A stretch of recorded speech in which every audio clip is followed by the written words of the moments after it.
Sunana Abdulrahman Usman Balle. Game da maganar da ake yi ta dangantakar cewa sojoji akwai su a ƙasar nan ko kuma akwai su a yankinmu na waɗanda suka shafi sojojin Faransa. Gaskiya ba wani soja ɗaya da ke cikin wannan dajin namu wani farin kaya ba mu taɓa gani ba. Sojojin da muke da su a nan sojoji ne waɗanda suke na Najeriya, waɗanda suke su ne a nan suna sintiri a koyaushe. Sojojin Nijar da ake faɗa ba Nijar ba, sojojin Faransa da ake faɗa gaskiya ba mu san da su ba. Har na Nijar ma mu ba mu gan su a nan ba. Mu taɓa kuma ganin su a nan ba gaskiya. So wanda yake nan daga nan zuwa Nijar inda muke akwai akalla tsawon kilomita 40, amma muna da yankuna waɗanda suke ba su wuce kilomita 1 ko 2 tsakanin su da Nijar. Wasu ma akwai waɗanda kila alaƙa su ba ta wuce kilomita 1 ba.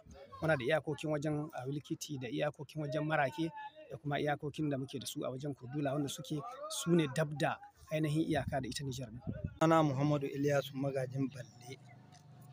Ni ina nan hakimi shekara 34 muna iyaka da Nijar, amma ba mu taɓa samun wata matsala ba da mutanen Nijar.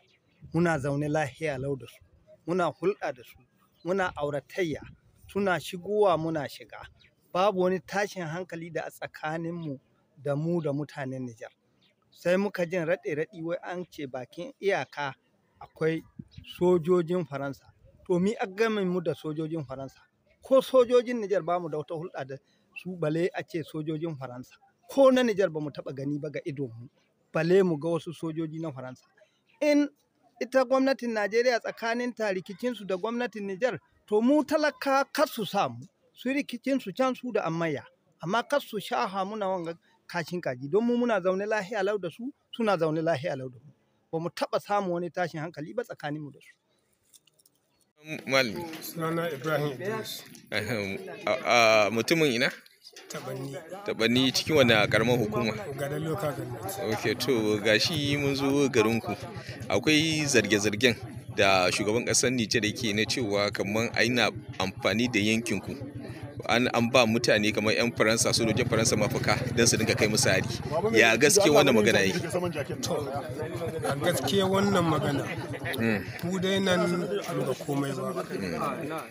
Kun babu wanda zo nan ya yi mana wani bayani. Sannan kuma muna da abubuwa waɗanda muka samu su gida waɗanda mun wani bako ya zo muna faɗa ma shugabobinmu.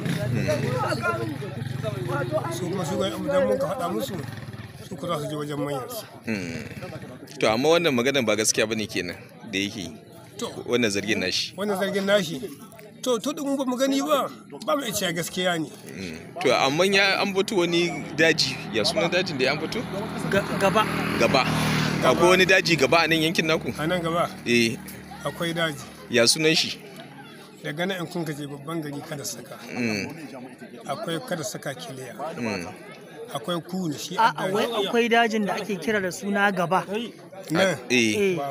Babu shi gaba ɗaya. Babu. Wannan shi ma dajin shi ma gaba. To babu. Ya suna dajukan da kuke da su a nan? Daga kunu sai da bagin zugana.